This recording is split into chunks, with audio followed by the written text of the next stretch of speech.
ശ്രീ ഗുരുഭ്യോ നമ. ശ്രീമദ് ഭഗവത്ഗീത ധ്യാനം.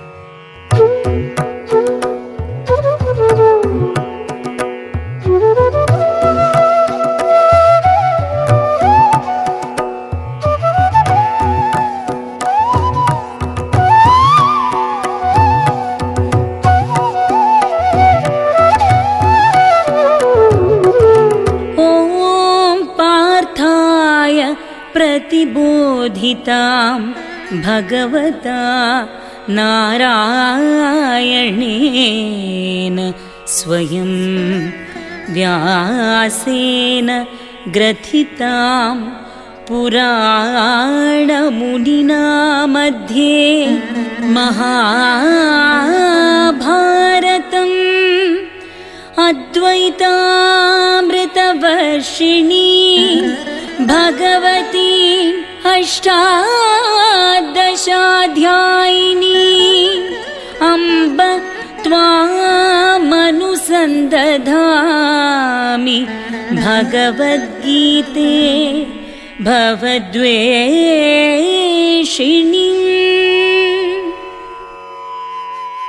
ശ്രീ ഭഗവാൻ നാരായണൻ തന്നെ അർജുനന് നേരിട്ടുപദേശിച്ചതും പുരാണമുനിയായ വേദവ്യാസൻ മഹാഭാരതം എന്ന ഇതിഹാസ മധ്യത്തിൽ കോർത്തു ചേർത്തതും അദ്വൈതമാകുന്ന അമൃത് വർഷിക്കുന്നതും 18 അധ്യായങ്ങളോട് കൂടിയതും സംസാര ദുഃഖനാശം വരുത്തുന്നതും ശ്രീ ഭഗവതിയുമായ ഗീതാമാതാവിനെ ഞാൻ വന്ദിക്കുന്നു.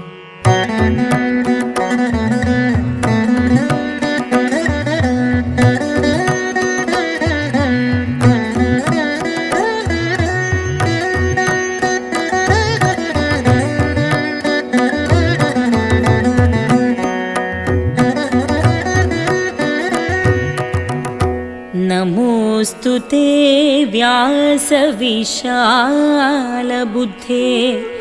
फुल्लारविन्दायतपत्रनेत्र येन त्वया भारततैलपूर्ण प्रज्वालितो ज्ञानमय प्रदीपः.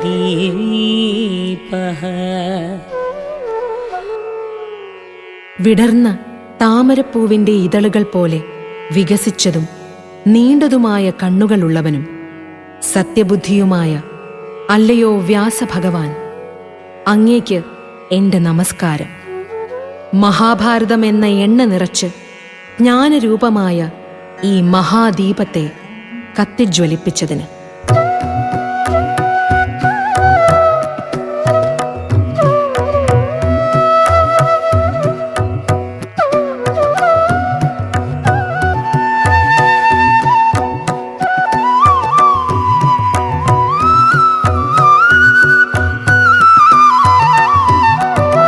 प्रपन्न पारिजाताय स्तोत्रवेत्रैकपाणये ज्ञानमुद्राय कृष्णाय गीतामृतदुहे नमः. കൽപ്പവൃക്ഷം പോലെ ശരണം പ്രാപിക്കുന്നവർ ആഗ്രഹിക്കുന്ന ഫലത്തെ കൊടുക്കുന്നവനും ചൂരക്കോലും ചമ്മട്ടിയും കയ്യിലേന്തിയവനും ജ്ഞാനമുദ്രയെ ധരിച്ചവനും ഗീതയാകുന്ന അമൃതത്തെ കറന്നെടുത്തവനുമായ ശ്രീഹരിക്ക് എന്റെ നമസ്കാരം.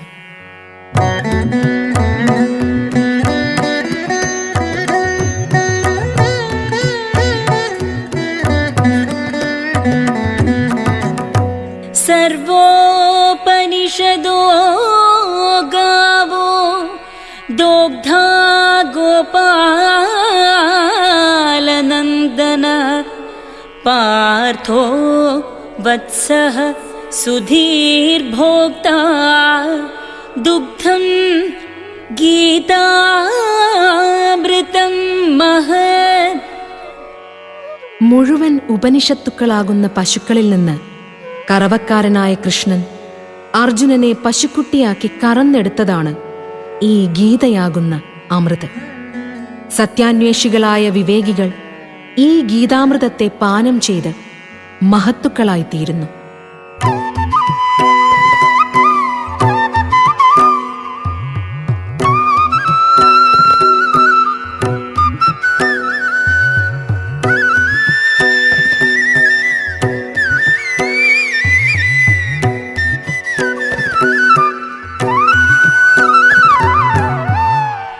വസുദേവസുതം ദേവം കംസചാണൂരമർദ്ദനം ദേവകീ പരമാനന്ദം കൃഷ്ണം വന്ദേ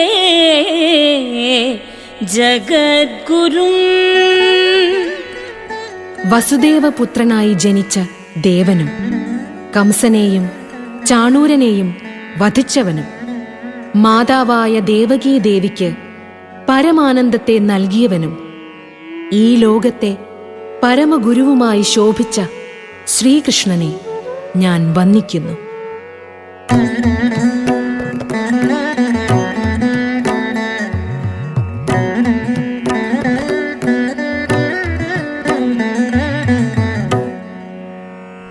ഭീഷ്മദ്രോണതടാ ജയദ്രഥജലാ ഗാന്ധാരനീലോപലാ ശല്യഗ്രാഹവതീ കൃപേണ വഹനീ കർണേന വേലാകുലാ അശ്വത്ഥാമ വികർണഘോരമകരാ ദുര്യോധനാവർത്തിനി സോത്തീർണ ഖലു പാണ്ഡവൈ രണനദീ കൈവർത്തകഃ കേശവഃ.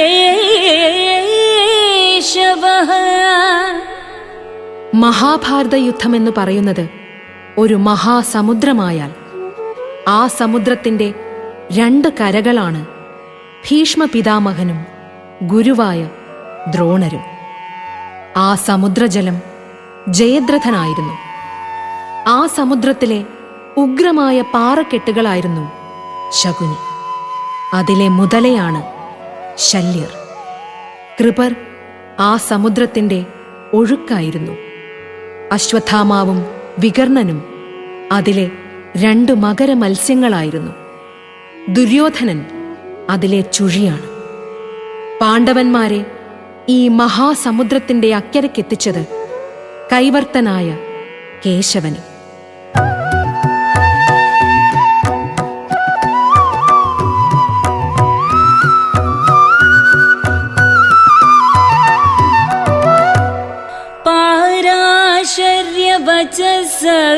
സരോജമമലം ഗീതാർത്ഥഗന്ധോത്കടം നാനാഖ്യാനകകേസരം ഹരികഥാ സംബോധനാബോധിതം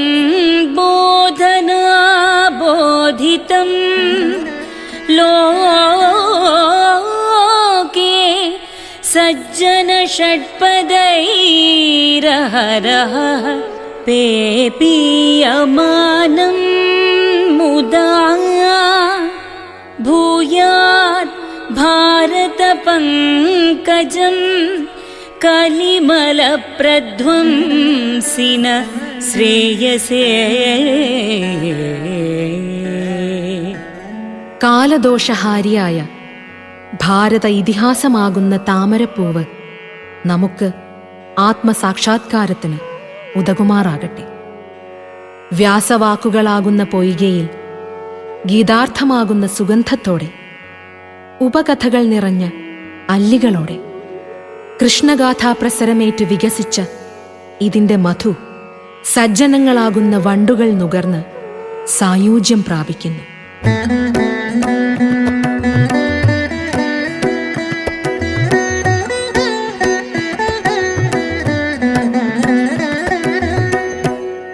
മൂകം കരോതി വാചാലം പങ്കും ലംഘയത്തെ ഗിരിം യത്കൃപാതമഹം വന്ദേ പരമാനന്ദമാധവം. മൂകനെ വാഗ്മിയാക്കി തീർക്കുന്ന ഭഗവൻ, മുടന്തനെ മല കയറാൻ പ്രാപ്തനാക്കുന്ന ഭഗവൻ, പരമാനന്ദ സ്വരൂപനായ ഹേ ലക്ഷ്മി വല്ലഭൻ, അങ്ങേക്ക് എന്റെ നമസ്കാരം.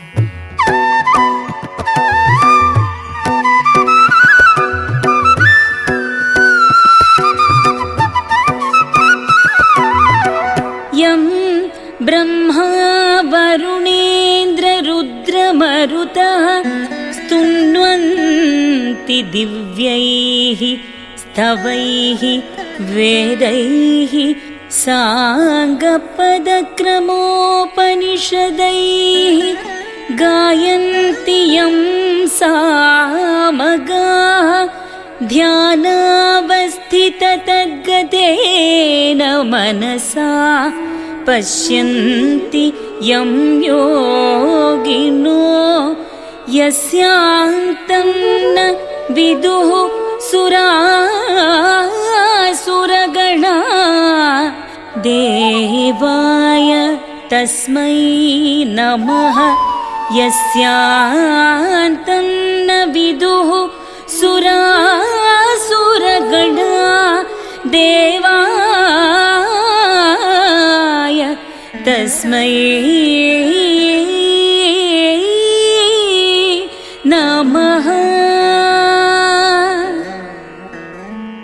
യാതൊരു ദേവനെ ബ്രഹ്മാവ്, വരുണൻ, ഇന്ദ്രൻ, രുദ്രൻ, മരുത്തുക്കൾ മുതലായവർ ദിവ്യങ്ങളായ സ്തോത്രങ്ങൾ കൊണ്ട് വാഴ്ത്തി സ്തുതിക്കുന്നുവോ, അംഗങ്ങൾ, പദക്രമം, ഉപനിഷത്തുക്കൾ ഇവയുൾപ്പെട്ട വേദങ്ങൾ കൊണ്ട് വേദവിത്തുക്കൾ യാതൊരു ദേവനെ പാടി പുകഴ്ത്തുന്നുവോ, ധ്യാനത്തിലിരിക്കുന്ന യോഗികൾ ഏകാഗ്ര മനസ്സിൽ കണ്ട് ആനന്ദിക്കുന്നുവോ, സുരന്മാരും അസുരന്മാരും യാതൊരു ദേവന്റെ പൂർണ്ണരൂപം അറിയുന്നില്ലയോ?